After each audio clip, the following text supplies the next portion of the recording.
Hello everyone. Exam warrior में आप सभी का स्वागत है। दोस्तों, जैसे कि आप सभी को पता है कि हम लोग बीपीएससी टीआरई के सामान्य अध्ययन यानी जीएस में पूछे गए भारत के भूगोल के प्रीवियस ईयर प्रश्नों को कवर कर रहे थे।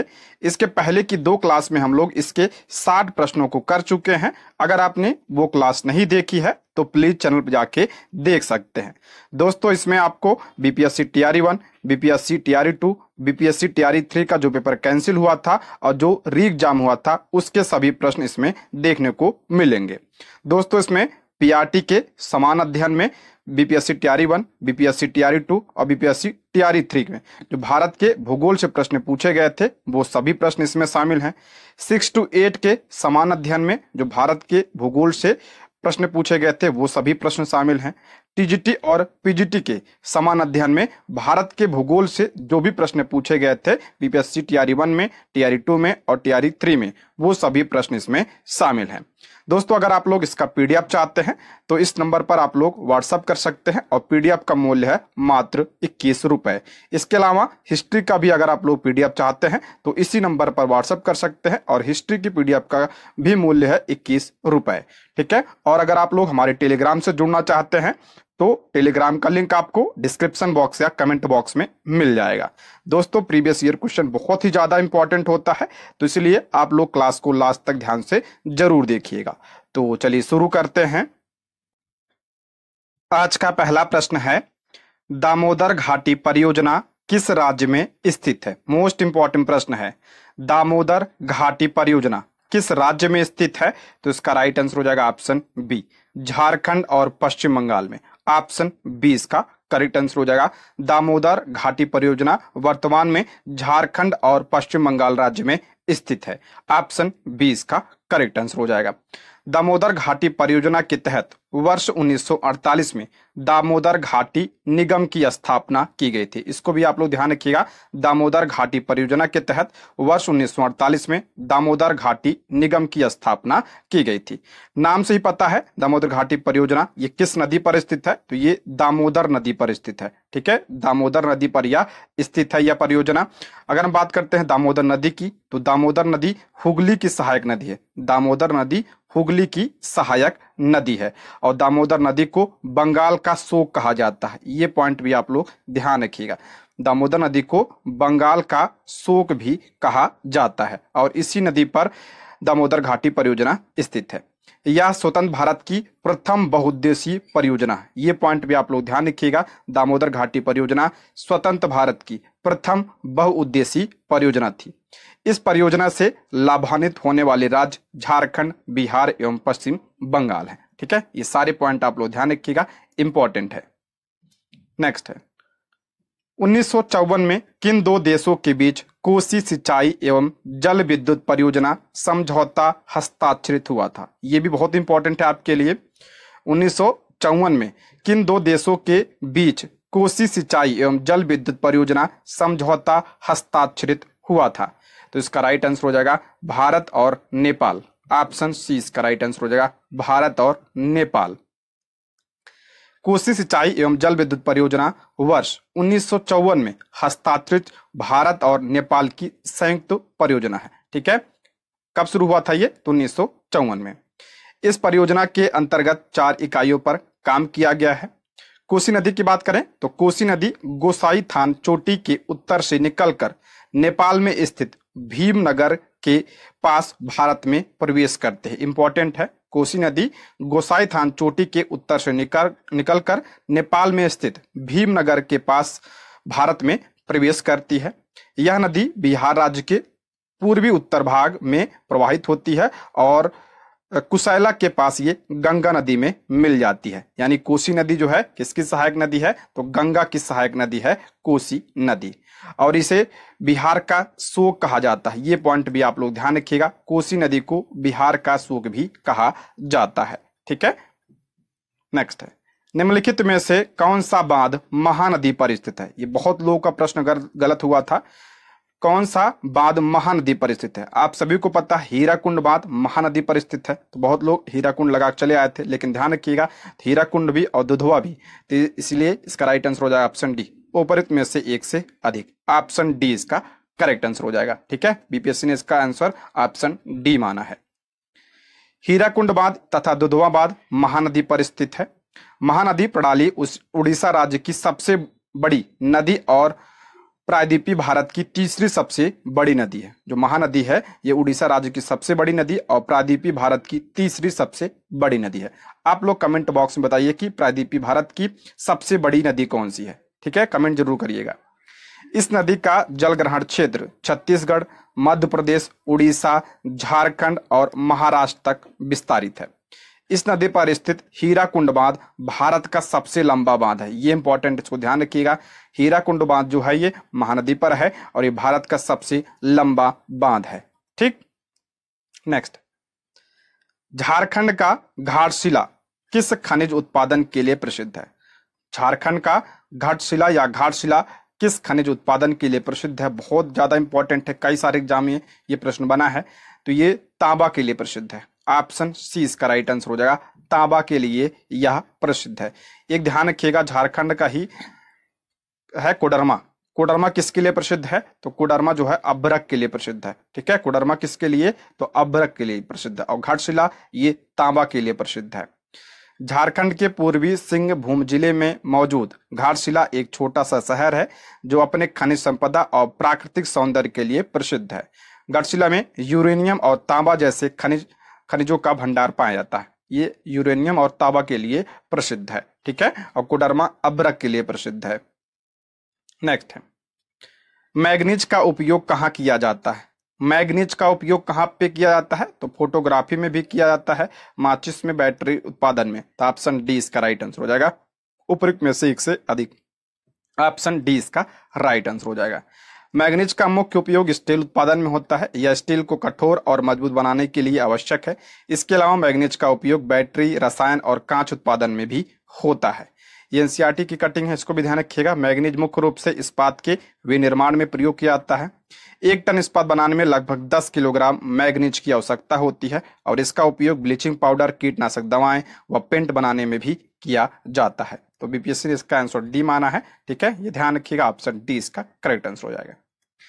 नेक्स्ट, भारत में ज्वारी एवं तरंग ऊर्जा उत्पादन के लिए अधिक अनुकूल परिस्थितियां कहां पाई जाती है? मोस्ट इंपॉर्टेंट है, ये भी जो है एनसीईआरटी से लिया गया है। देखिए, ज्योग्राफी के जितने प्रश्न हैं लगभग सब एनसीईआरटी से लिए गए हैं, कुछ प्रश्न को छोड़कर। ठीक है, भारत के ज्वारी एवं तरंग ऊर्जा उत्पादन के लिए अधिक अनुकूल परिस्थितियां कहां पाई जाती हैं? तो इसका राइट आंसर हो जाएगा ऑप्शन ए, खंभात की खाड़ी में। ऑप्शन क्या हो जाएगा? ए इसका राइट आंसर हो जाएगा, खंभात खाड़ी में। भारत सरकार के अनुमानों के अनुसार देश की ज्वारी एवं तरंग ऊर्जा क्षमता 9000 मेगावाट है। भारत सरकार के अनुमान के अनुसार भारत में ज्वारी एवं तरंग ऊर्जा क्षमता कितना भारत की? तो 9000 मेगावाट है। इसमें गुजरात के खंभात यानी जिसे कांबे की खाड़ी भी कहा जाता है में लगभग 7000 मेगावाट, कच्छ की खाड़ी में लगभग 1200 मेगावाट तथा पश्चिम बंगाल के सुंदरबन डेल्टा क्षेत्र में लगभग 100 मेगावाट क्षमता शामिल है। अतः स्पष्ट है, खंभात की खाड़ी में ज्वारी तरंग ऊर्जा उत्पादन की सबसे अनुकूल दशाएं पाई जाती हैं। लेकिन ध्यान रखिएगा, कच्छ की खाड़ी में भी होता है ये ज्वारी एवं तरंग ऊर्जा। ठीक है, और सुंदरबन डेल्टा में, लेकिन सबसे अच्छी या सबसे ज्यादा तो खंभात की खाड़ी में। ठीक है, इसके ध्यान रखिएगा, इसलिए सबसे ज्यादा अनुकूल क्या होगा? खंभात की खाड़ी। नेक्स्ट है, निम्नलिखित में से कौन सा ऊर्जा का पारंपरिक स्रोत नहीं है? करा कौन सा ऊर्जा का पारंपरिक स्रोत नहीं है? ये टॉपिक बहुत ज्यादा इंपॉर्टेंट है क्योंकि यहां से हर एग्जाम में प्रश्न पूछे गए हैं। करा कौन सा ऊर्जा का पारंपरिक स्रोत नहीं है? तो कोयला ये तो पारंपरिक स्रोत है। ठीक है, प्राकृतिक गैस भी पारंपरिक स्रोत है। तो पवन ऊर्जा, ठीक है, ये गैर परंपरागत स्रोत है।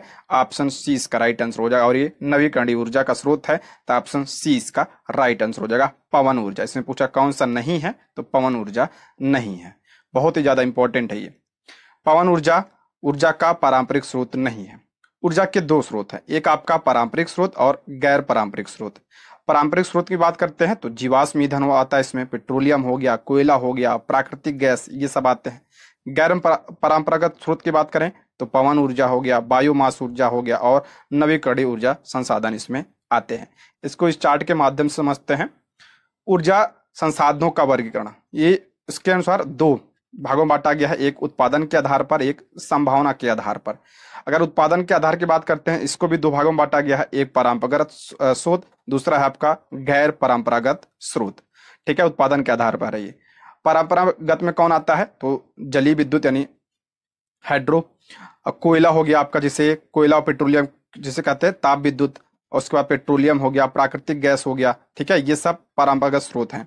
गैर परंपरागत की बात करते हैं तो सौर ऊर्जा हो गया, पवन ऊर्जा, बायोमास, बायोगैस, ज्वारीय ऊर्जा, भूतापीय ऊर्जा, आणविक ऊर्जा, ये सब गैर परंपरागत ऊर्जा के स्रोत हैं। और संभावना के आधार पर बात करते हैं तो इसे दो भागों में बांटा गया है, एक अनवीकरणीय है और दूसरा क्या है, नवीकरणीय है। ये चार्ट जरूर ध्यान रखिएगा, बहुत इंपॉर्टेंट चार्ट है ये। नवीकरणीय में आपका, अनवीकरणीय में कोयला हो गया, प्राकृतिक गैस हो गया, पेट्रोलियम हो गया, परमाणु ऊर्जा हो गया, ये सब क्या है, अनवीकरणीय है।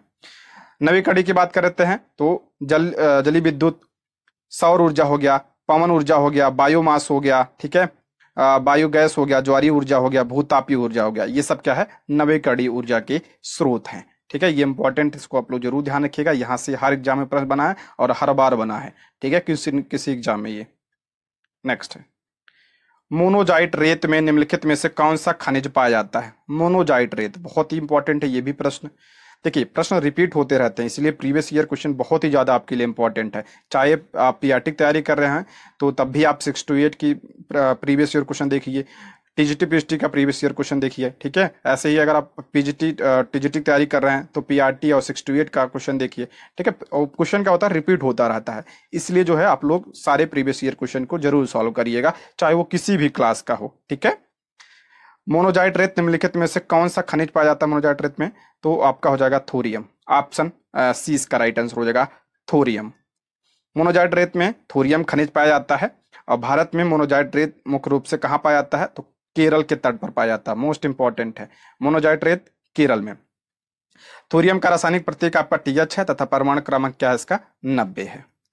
नेक्स्ट, भारत के निम्नलिखित थर्मल पावर प्रोजेक्टों को पूर्व से पश्चिम दिशा में व्यवस्थित कीजिए। एपीजीटी का प्रश्न है, कराब थर्मल पावर प्रोजेक्ट दिया है और उसका पूर्व से पश्चिम दिशा में उसे व्यवस्थित करना है, पूरब से पश्चिम। तो पूरब जो है देखिए इसमें नामरूप, नामरूप कहाँ पे है, ये असम में है, सबसे पूर्व में है। अब कोटा की बात करते हैं तो ये जो है सबसे पश्चिम में इसमें इसके अकॉर्डिंग होगा। ठीक है, तो अब इसमें 2 और 1 लास्ट होना चाहिए, 2 और 1 लास्ट किसमें है, तो इसमें ऑप्शन सी इसका राइट आंसर है।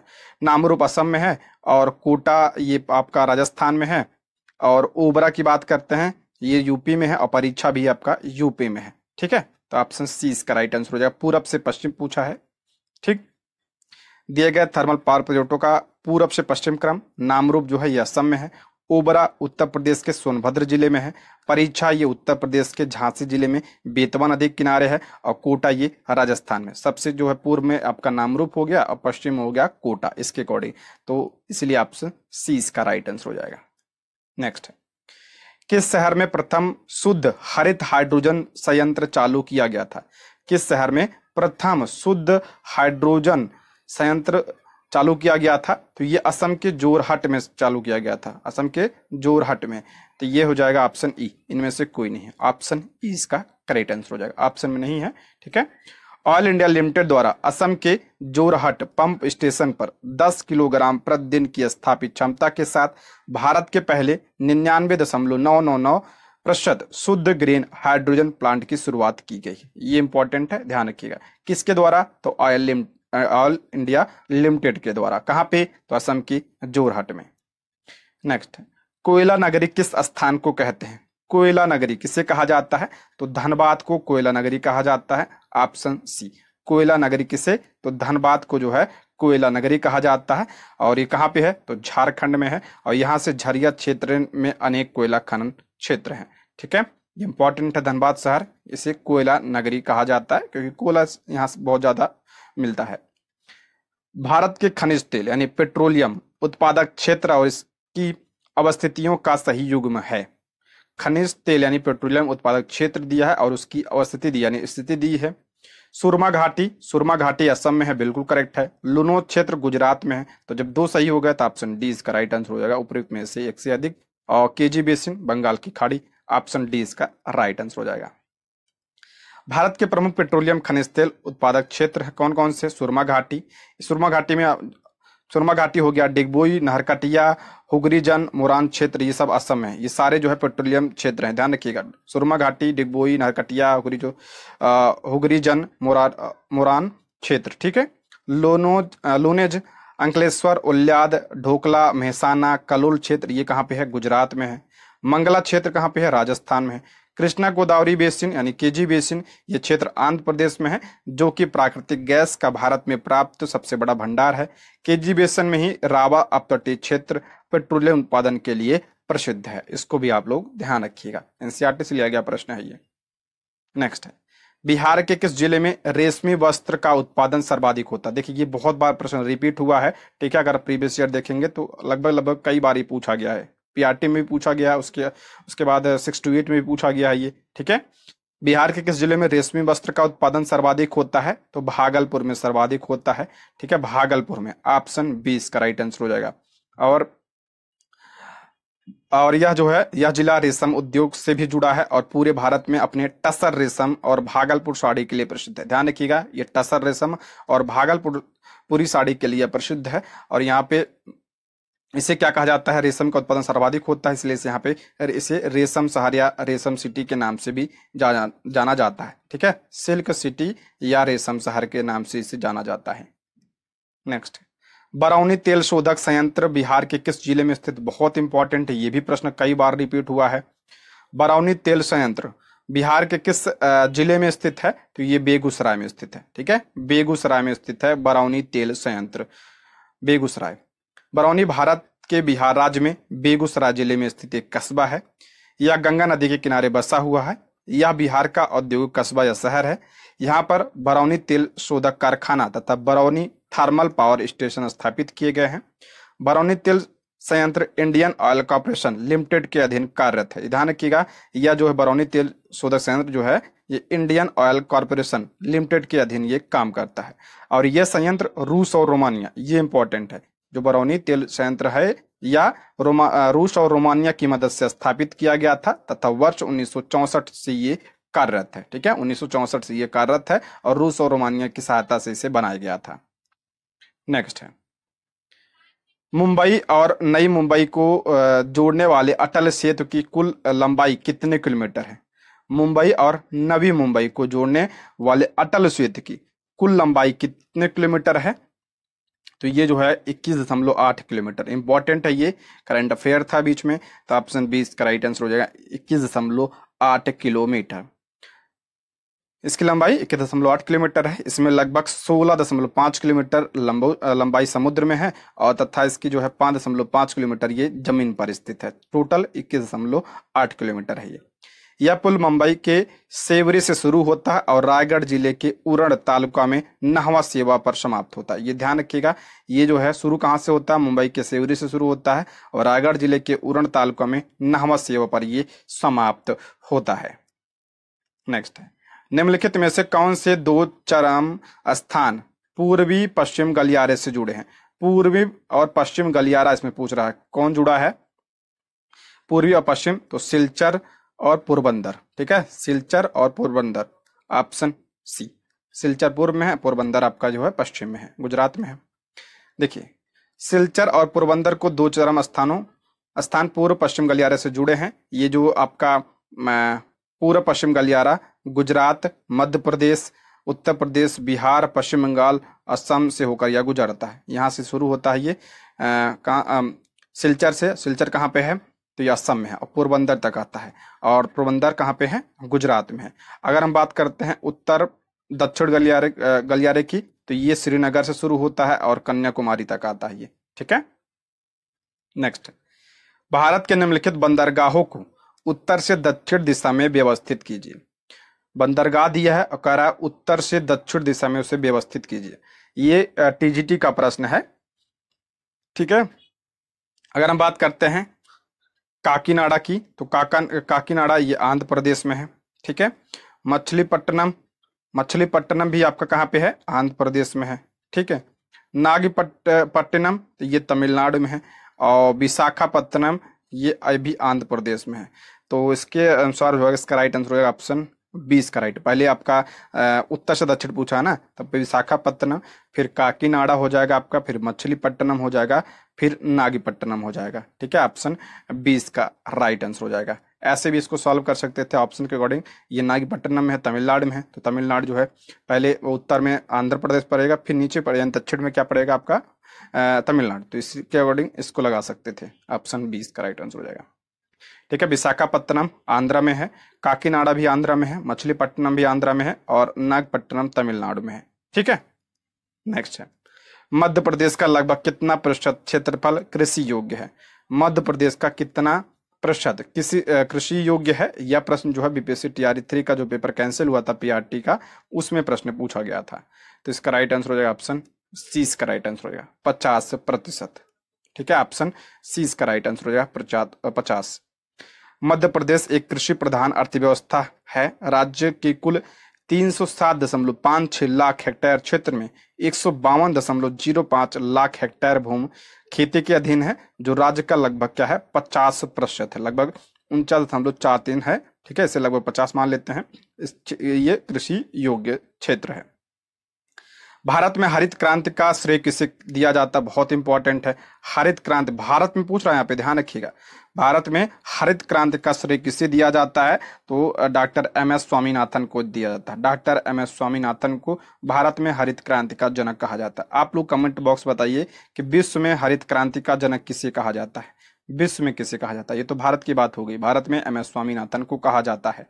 ठीक है, और इन्हें 2024 में मरणोपरांत भारत रत्न से सम्मानित किया गया था। ये इंपॉर्टेंट है, इन्हें मरणोपरांत जो है 2024 में भारत रत्न दिया गया था। नेक्स्ट है, मोटा अनाज को चमत्कारिक अनाज और भविष्य की फसल कहा जाता है क्योंकि? मोटा अनाज को चमत्कारिक अनाज और भविष्य की फसल कहा जाता है क्यों? मोटा अनाज में जैसे आपका ज्वार हो गया, बाजरा हो गया, मक्का हो गया, ये सब आते हैं। ठीक है, इन्हें भविष्य की फसल कहा जाता है क्यों? सूखा सहिष्णु फसल है, बिल्कुल सही है, क्योंकि सूखे में भी हो जाते हैं, इससे पानी की आवश्यकता ज्यादा नहीं होता है। रेगिस्तानी एरिया में भी हो जाता है ये। कुछ बाहरी कारक की आवश्यकता है। पोषण की दृष्टि से चावल और गेहूं के बराबर है, ये भी आपका क्या है करेक्ट है। पोषण की दृष्टि से ये जो है चावल और गेहूं के बराबर है। तो इसका राइट आंसर हो ऑप्शन डी, इसका करेक्ट आंसर उपयुक्त में से एक से अधिक। ठीक है, ऑप्शन डी इसका राइट आंसर हो जाएगा। मोटे अनाज को अक्सर उनके असंख्य स्वास्थ्य लाभों और इस तथ्य के कारण चमत्कारिक अनाज कहा जाता है क्योंकि वे कठोर शुष्क वातावरण में पनप सकते हैं। ठीक है, यानी कठोर और शुष्क वातावरण में भी ये उग सकते हैं। जहां अन्य फसलें संघर्ष करती हैं, मोटे अनाज को चमत्कारिक अनाज माने जाने के पीछे कुछ प्रमुख कारण निम्न है। मोटा अनाज में अनाज प्रोटीन, फाइबर, विटामिन और खनिज जैसे पोषक तत्वों से भरपूर होते हैं। इसमें जो है फाइबर मिलता है, विटामिन मिलता है, खनिज, प्रोटीन, ये सब जो है इसमें भरपूर मात्रा में होते हैं। मोटा अनाज सूखा सहिष्णु फसल है।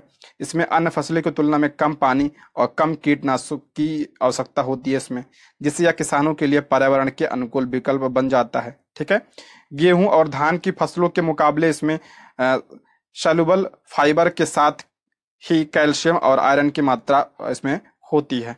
ठीक, इसलिए इसे क्या कहा जाता है?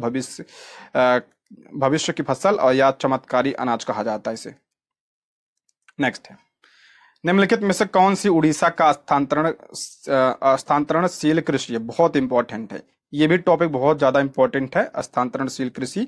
इससे भी लगभग बीपीएससी 1 में भी प्रश्न बना था, 2 में भी बना था, 3 में भी बना था, तो ये बहुत इंपॉर्टेंट है। ठीक है, उड़ीसा में पूछ रहा है स्थानांतरणशील कृषि कौन सा है? तो इस बीपीएससी ने इसका माना था पूडू। ठीक है, ऑप्शन ए इसका राइट आंसर हो जाएगा पूडू। उड़ीसा और आंध्र प्रदेश में झूम कृषि खेती को पूडू के नाम से जाना जाता है। स्थानांतरण कृषि एक आदिम प्रकार की कृषि है जिसमें पहले वृक्षों तथा वनस्पतियों को काटकर उन्हें जला दिया जाता है। स्थानांतरण कृषि खेती में क्या होता है? ये आदिम प्रकार की कृषि यानी पुराने जमाने की कृषि है, जिसमें पहले क्या होता है, इसमें वृक्षों तथा वनस्पतियों को काटकर उन्हें जला दिया जाता है और साफ की गई भूमि को पुराने उपकरणों से जुताई करके बीज बो दिया जाता है। जब मिट्टी में उर्वरता विद्यमान रहती है तब तक इस पर खेती की जाती है, इसके पश्चात इसे छोड़ दिया जाता है। ठीक है, देखिए ये एनसीईआरटी कटिंग है। झूम कृषि को कर्तन दहन प्रणाली भी कहा जाता है इसे। ठीक है, इसे कर्तन दहन प्रणाली कहा जाता है। मैक्सिको और मध्य अमेरिका में इसे मिल्पा कहा जाता है, ये भी टीआरई में पूछा गया है, मोस्ट इंपॉर्टेंट है। ठीक है, मैक्सिको और मध्य प्रदेश में से मिल्पा कहा जाता है। वेनेजुएला में से कोनुको कहा जाता है। वेनेजुएला में से कोनुको। ब्राजील में से रोका कहा जाता है। मध्य अफ्रीका में से मोस्ले कहा जाता है। इंडोनेशिया में से लद्दाख कहा जाता है, ये भी इंपॉर्टेंट है, पूछा गया आपके एग्जाम में। वियतनाम में रे कहा जाता है, ठीक है, ये इंपॉर्टेंट है। मध्य अमेरिका में मिल्पा कहा जाता है। वेनेजुएला में कोनुको। ब्राजील में रोका। मध्य अफ्रीका में मोस्ले। इंडोनेशिया में लद्दाख। वियतनाम में इसे रे के नाम से जाना जाता है। अब हम भारत की बात कर लेते हैं। तो मध्य प्रदेश में से बेबर या दहिया कहा जाता है। मध्य प्रदेश में बेबर या दहिया। आंध्र प्रदेश में पोडू अथवा पेंडा कहा जाता है, ठीक है, आंध्र प्रदेश में पोडू अथवा पेंडा कहा जाता है। उड़ीसा में पामाडाबी या कोमान या बरिंगा कहा जाता है, लेकिन बीपीएससी ने पोडू को भी उड़ीसा में माना है, इसको ध्यान रखिएगा। उड़ीसा में पामाडाबी या कोमान भी कहा जाता है। पश्चिम घाट में से कुमारी कहा जाता है। दक्षिण पूर्व राजस्थान में से वालरे कहा जाता है या वाल्टेरे कहा जाता है। हिमालय क्षेत्र में से खिल कहा जाता है। और झारखंड में से कुरवा कहा जाता है। और उत्तर पूर्वी प्रदेशों में से झूम कहा जाता है। देखिए बहुत इंपॉर्टेंट है ये। उत्तर पूर्वी प्रदेशों में से असम वगैरह, नागालैंड वगैरह में से झूम कृषि कहा जाता है, ठीक है। झारखंड में कुरवा कहा जाता है, ठीक। हिमालय क्षेत्र में से खिल कहा जाता है। राजस्थान में वालरे या वाल्टेरे कहा जाता है। पश्चिमी घाट में कुमारी कहा जाता है। उड़ीसा में पामाडाबी, कुमान, बरिंगा या पोडू भी कहा जाता है। आंध्र प्रदेश में पोडू अथवा पेंडा कहा जाता है। और मध्य प्रदेश में से बेबर या दहिया कहा जाता है। ये सारे ध्यान रखिएगा, बहुत ही इंपॉर्टेंट आपके लिए, ठीक है। कभी कभी सुमिलित करने के लिए भी ये पूछा जाता है, मिलान करने वाले ऑप्शन में भी ये रहता है। फलों एवं सब्जियों की खेती कहलाती है। फलों एवं सब्जियों की खेती को क्या कहा जाता है? इसे हॉर्टिकल्चर यानी बागवानी कहा जाता है, ठीक है। इसे हॉर्टिकल्चर या बागवानी के नाम से जाना जाता है। देखिए कितना सिंपल सा प्रश्न है, आप पीजीटी में पूछा गया है ये। फूलों की खेती को इसे फ्लोरिकल्चर कहा जाता है। रेशम कीट पालन को इसे क्या कहता है? सेरिकल्चर। मधुमक्खी पालन को एपी कल्चर, है सारे इंपॉर्टेंट है। मछली पालन को पीसी कल्चर कहा जाता है। और फलों का उत्पादन पोमोलॉजी कहलाता है, ठीक है। नेक्स्ट है, उत्तरी भारत में शीतकाल में उपजाई जाने वाली चावल की फसलों के स्थानीय नाम क्या है? ये भी एनसीईआरटी का प्रश्न है, एनसीईआरटी से लिया गया प्रश्न है ये। उत्तरी भारत में शीतकाल में उपजाई जाने वाली चावल की फसलों का नाम क्या है? तो इसका नाम है अमन, साली और अगहनी। ऑप्शन क्या हो जाएगा? 20 का राइट आंसर, अमन, साली और अगहनी।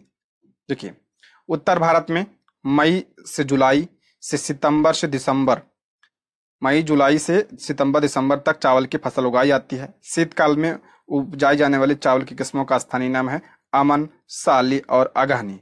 और चावल की प्रजाति औश को गर्मियों में पूर्व मानसून वर्षा के साथ बोया जाता है, इसको भी आप लोग ध्यान रख सकते हैं। नेक्स्ट, निम्नलिखित में से कौन सा स्थानांतरित कृषि का स्थानीय नाम है? देखिए पूछ रहा कौन सा स्थानांतरित कृषि का नाम है। बेबर भी नाम है, ठीक है, दहिया भी नाम है, पूडू भी नाम है। बेबर दहिया मध्य प्रदेश में, पूडू ये आपका उड़ीसा में भी कहा जाता है, आंध्रा में भी कहा जाता है। तो ऑप्शन डी इसका राइट आंसर है। ये सब स्थानांतरित कृषि के नाम है, ठीक है। देखिए प्रश्न पूछा गया है, रिपीट हुआ है प्रश्न, मैंने खुद ही बोला था। नेक्स्ट है, निम्नलिखित में से कौन सा मल्चिंग शब्द की व्याख्या करता है? मल्चिंग शब्द की व्याख्या करता है, ये भी प्रश्न रिपीट हुआ, कल भी मैं इसके बारे में बताया था, ठीक है, पिछली क्लास में भी ये आया था प्रश्न। फसलों के बीच खाली जमीन को पुआल जैसे जैविक पदार्थों को ढकना, ये करेक्ट है, ठीक है। फसलों के बीच खाली जो जमीन होती है उसे पुआल, पत्तों वगैरह से इसे ढक दिया जाता है। इससे क्या होता है, जो मृदा की नमी रहती है वो बनी रहती है। इसी को क्या कहा जाता है? मल्चिंग कहा जाता है। ऑप्शन ए इसका राइट आंसर हो जाएगा, इसी को मल्चिंग कहा जाता है, ठीक है। और जिन पदार्थों से इसे ढका जाता है उसे मल्च कहा जाता है, इसको जो है मल्च कहा जाता है जिसे ढका जाता है। और इससे क्या होता है? फसलों के बीच खाली पड़ी जमीन को खरपतवार, घासों अथवा पुआल जैसे जैविक पदार्थों से ढकने की प्रक्रिया को मल्चिंग कहा जाता है। जिसे ढका जाता है उसे मल्च कहा जाता है। इससे क्या होता है? मृदा का स्वास्थ्य बना रहता है और उसकी नमी भी बनी रहती है। नेक्स्ट, निम्नलिखित में से किसकी खेती जायद के मौसम में की जाती है? जायद की मौसम में किसकी खेती किया जाता है? देखिए प्रश्न रिपीट हुआ, दो बार पूछा गया है। तो खरबूजा हो गया, खीरा हो गया, तरबूज हो गया, ये सब क्या है? जायद की कृषि है, ठीक है। ऑप्शन डी इसका राइट आंसर हो जाएगा, खीरा, ककड़ी, तरबूज, ठीक। देखिए भारत में मौसम के हिसाब से खेती के 3 मौसम होते हैं, जैसे कौन कौन से? रबी की फसल, खरीफ और जायद की फसल होती है। भारत में जायद के मौसम में उगाए जाने वाली प्रमुख फसलें कौन सी है? तरबूजा हो गया, खरबूजा हो गया, खीरा हो गया, ककड़ी, मूंग, जूट, तोरई, भिंडी आदि। जात की फसलें मार्च में बोई जाती हैं तथा जून तक इन्हें काट लिया जाता है। इन्हें जो है मार्च में बोया जाता है और जून तक इन्हें काट लिया जाता है, गर्मियों में होती है ये।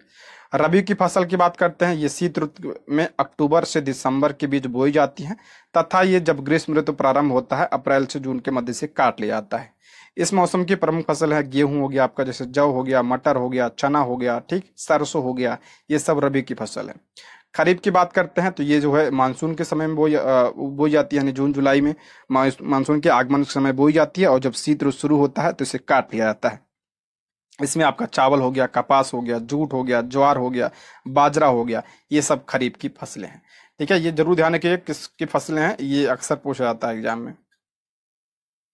भारत में शुष्क बिंदु बस्ती मिलती है। भारत में शुष्क बिंदु बस्ती तो बाढ़ क्षेत्रों में, ऑप्शन 20 का राइट आंसर हो जाएगा, बाढ़ क्षेत्रों में।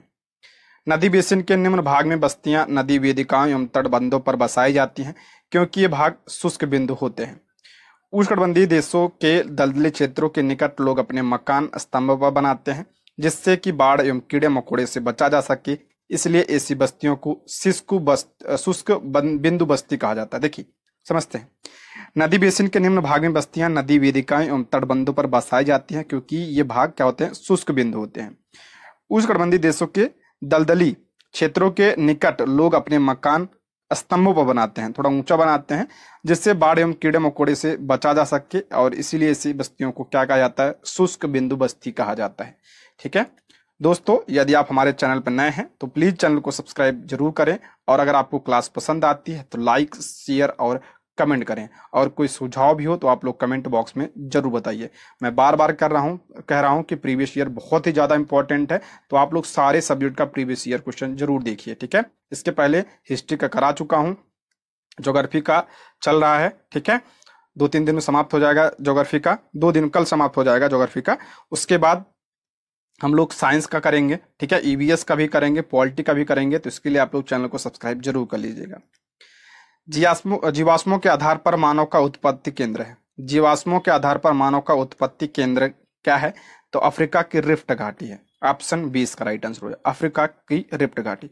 दोस्तों ये भारत के भूगोल का जो है लास्ट क्लास है, इसके बाद जो है हम लोग विश्व के भूगोल के प्रश्नों को देखेंगे। ठीक है, वो पीडीएफ, वो क्वेश्चन भी इसी पीडीएफ में इंक्लूड रहेगा। ठीक, जीवाश्मों के आधार पर मानव का उत्पत्ति केंद्र अफ्रीका महाद्वीप है।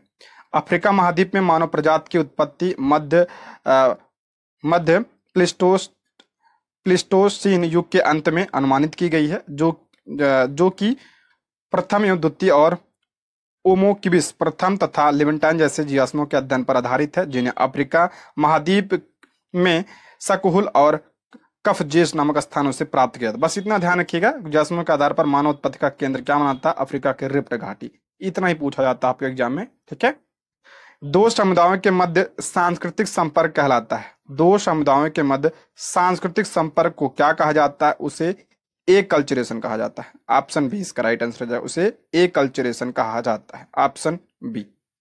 दो समुदायों के मध्य सांस्कृतिक संपर्क को एकल्चरेशन कहा जाता है।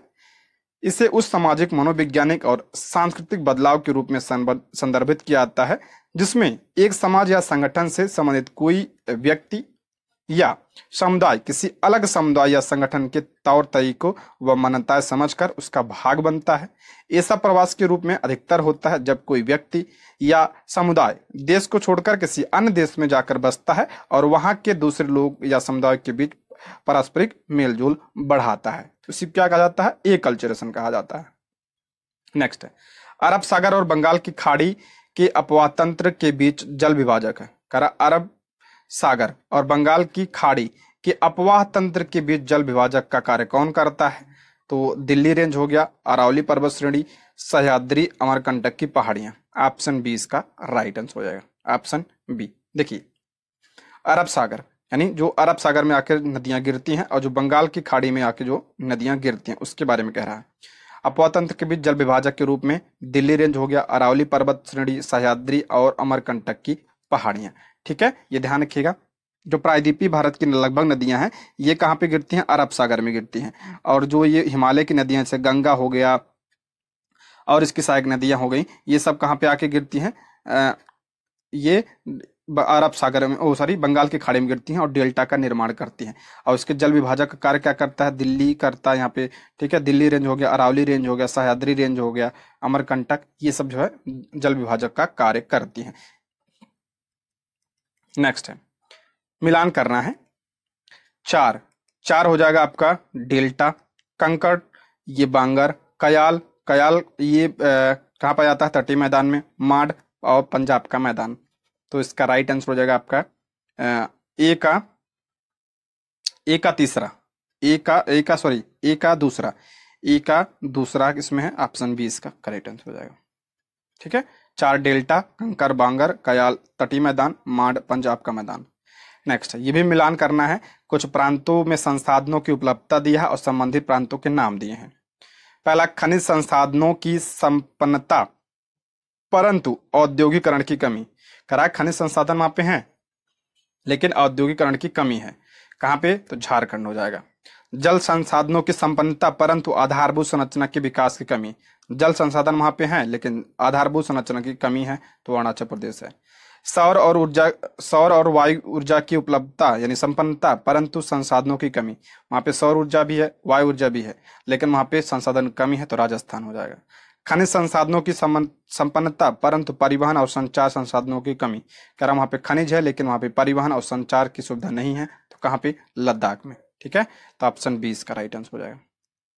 नेक्स्ट है, भारत का स्थलाकृत मानचित्र किस संगठन द्वारा बनाया जाता है। भारत का स्थलाकृत मानचित्र किस संगठन के द्वारा बनाया जाता है, तो ये किसके द्वारा बनाया जाता है, तो ऑप्शन बी, भारतीय सर्वेक्षण के द्वारा। ऑप्शन बी इसका राइट आंसर हो जाएगा। भारतीय सर्वेक्षण विभाग द्वारा बनाया जाता है। यह विज्ञान और प्रौद्योगिकी विभाग के अंतर्गत राष्ट्रीय सर्वेक्षण और मानचित्र संगठन है। और इसकी स्थापना कब हुई थी, तो 1767 में इसकी स्थापना की गई थी। इसको भी आप लोग ध्यान रखिएगा।